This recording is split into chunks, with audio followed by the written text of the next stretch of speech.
All right, Blake Walley of the New American Media, and I am here at the Conscious Life Expo in Los Angeles, California, talking to some of the participants, trying to figure out what brought them here. And right now I am joined by Dr. Seann David Morton. Hi, how are you? Good to meet you, Blake. Hey, it's great to have you here, Doctor. So what brought you out here? I was invited to speak. Oh, nice. Okay, what are you speaking about? This time I'm doing a special Monday seminar that's called Ultimate Solutions. Okay. That's all about any problem, challenge, health problems. I'm going to talk about political enslavement. I'm going to talk about how to fix your birth certificate so that you're not enslaved by the government.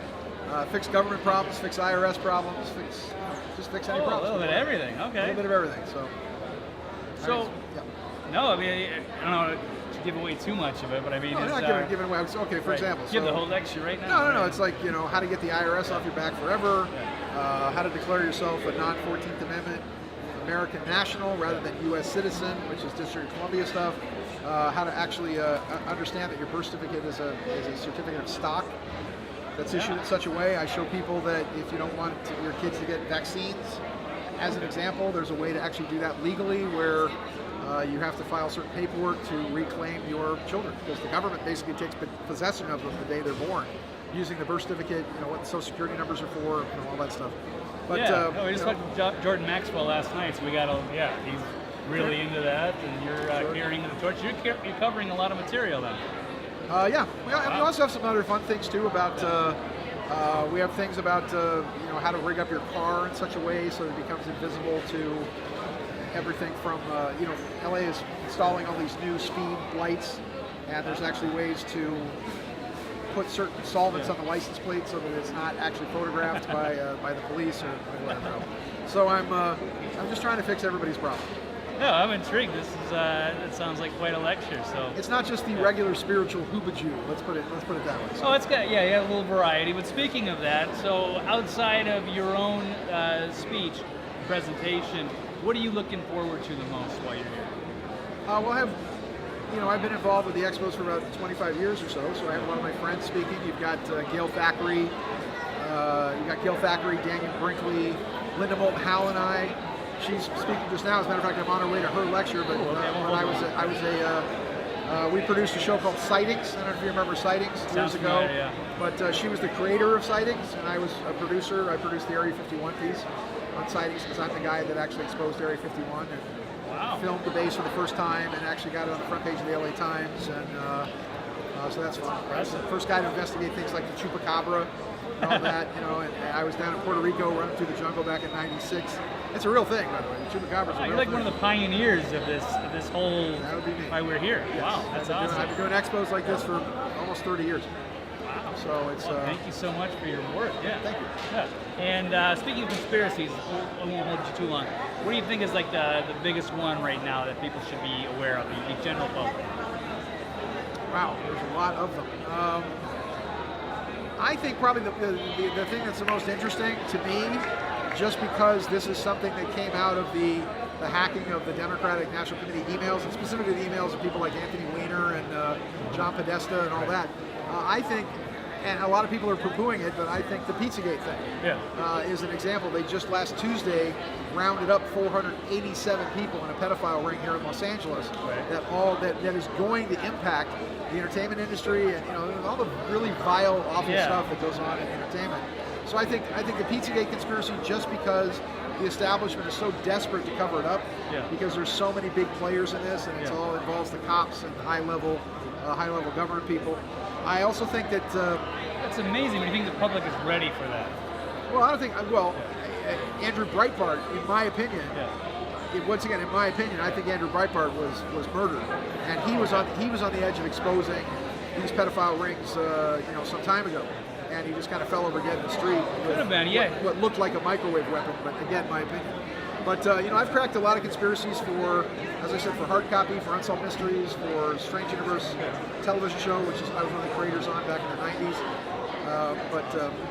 I was on the cutting edge of the JFK Jr., what I think is assassination, the Princess Diana assassination. So all those as a reporter of this kind of material. So, the other interesting conspiracy that I'm fascinated by is an alignment of Donald Trump with what appears to be a group of Jesuits, and there's a major flux going on in the Catholic Church, where you just had the Pope fire the head of the Knights of Malta. That has never happened in Catholic history. It just hasn't happened, because the Knights of Malta control the Jesuits, which are basically what they call the Black Jesuit Assassins, and that these are the guys that have teamed up with Trump and to support Trump against the Pope Francis. And so there's this big schism going on with the church in regards to who's supporting Donald Trump and his agenda and who isn't. So I think that's the thing that's going to be very interesting to watch, because when you have the head of the Knights of Malta be fired by the Pope, that's a big deal. So there's something really major going on behind the scenes in that whole purple and gold conspiracy with the Vatican versus Donald Trump. Yeah, who knows what kind of information they hold. Yeah, that's pretty amazing. Isn't this the first, Pope Francis is the first Jesuit? Yes, he is. Oh, okay. Yeah, and again, if you look at the progression, sweetheart, if you look at the progression of what happened, Cardinal Ratzinger, who became Pope Benedict, he's the one that then took over. And if you look at the intelligence agencies, sorry, is this going on too long for you guys? No. If you look at the intelligence agencies in the world, they're all run by the Jesuits. I mean, nobody gets in a high level of FBI, CIA, DIA, the Expo Bureau, Interpol, MI5, MI6 without being a Jesuit, without actually going to Jesuit schools. So they're a huge power player. So if you understand that the intelligence communities, being the Jesuits, are the ones that basically tricked up 9/11 to get us to go to war with Islam, now you get an idea of the cross versus the crescent, and this whole conflict and battle between Catholicism and the Muslims, in the world. So if you look at it that way, the Knights of Malta came in and had a conversation, a talking to, if you will, with Pope Benedict from noon until about 5 p.m. At 6 p.m., lightning struck St. Peter's Basilica twice, and at 7 p.m., he became the first pope in 732 years to resign. This is Benedict. And then look who they put in. They put in Knights of Malta controlling Jesuits. They put in a Jesuit pope. Literally what they call the first black pope. They call the black pope because the Jesuits were black with the red piping, not the white and the red like the other cardinals. So it's very interesting to see that now Francis has aligned himself against Trump and now fired the head of the Knights of Malta, who are the ones aligning with Trump. You can now imagine that Trump possibly now has control of like 10,000 Jesuit Vatican assassins who are going to assist him in his agenda and quite possibly drain the swamp, starting with the pedophiles inside this whole group. Think about it. Yeah, once that whole thing breaks, because you talk about the big bust here in California, there's like another 100 or so in Illinois, and then you've got the DC ring, New York ring, Pennsylvania. And how do they all link into James La Infantes, whose name actually, oddly enough, means the deceiver who's a lover of children, and a famed homosexual who was the boyfriend of a guy of David Brock, and Brock is the guy who is meeting with all the high-level Democrats to tell them how to stop Trump, to tell them how to actually slow down his agenda and do everything they can to throw, to incite riots, to incite revolt against the agenda. So it's very interesting how the whole thing lays out. And if you look at Trump's background, Trump goes back to the Knights Templar because he's from the House of MacLeod, which are the Scottish Rite Masons. Because his mother's name's MacLeod. Because there can be only one, it's like in Highlander. So it's fascinating. Is this some Nostradamus prophecy unfolding in front of us, or what's going on? Maybe not Nostradamus, but I mean, you got this whole shift. Or is this a parallel world? Maybe we're fortunate enough to be in this one. Look, this year, as of today, as a matter of fact, not only do we have an eclipse, but we also have a comet, which you could go outside and actually see. A comet's going by the planet. We have an eclipse, and the last eclipse we had was September of last year, and it created all this energy. And my predictions, I've been telling everybody for a year that Trump was going to be president, when everybody said he wasn't going to be. I also said the stock market was going to go to 20,000. It has. Now the next level is going to be that it's going to hit 28 before there's going to be 28,000 before there's going to be a next big trigger of some kind of collapse. But remember also that today actually is a big day because it seals the energy of what happened in September. So after today, everybody's going to kind of calm down a little bit. Not a lot of this revolts or riots. Everybody's, it's going to kind of settle the ship. Everything's going to, they're going to go back to their hidey holes for a little while, and so everything is going to kind of smooth out a bit. So that's as of today.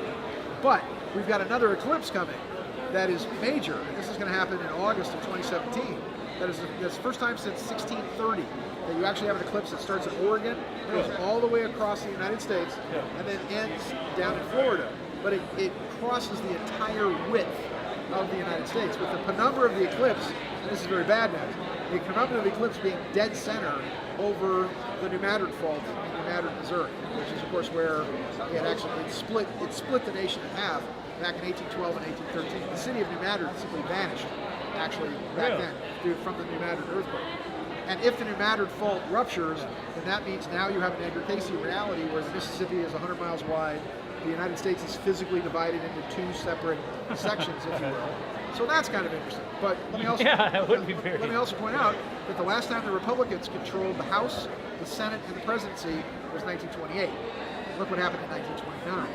1929, that's when J.P. Morgan and the Federal Reserve collapsed the economy on purpose against Hoover and the Republican administration and all that. So that same thing could still happen, depending on which way Trump jumps with the Federal Reserve. Because he doesn't have to print Federal Reserve notes. He can do what Kennedy did and actually have the Treasury print paper dollars.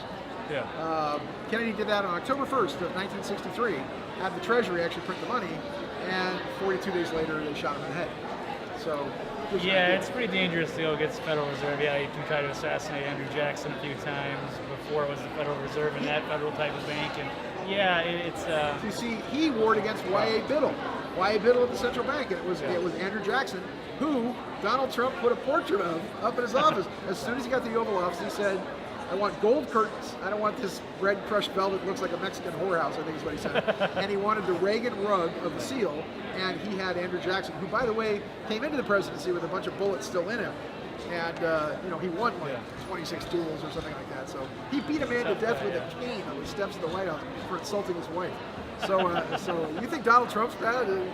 Check out Andrew Jackson sometime. He did some bad things, but he also did some really good things. He broke the banks. He broke Y.A. Biddle and the central bank, and the United States did not have another central bank until the Federal Reserve came along in 1913.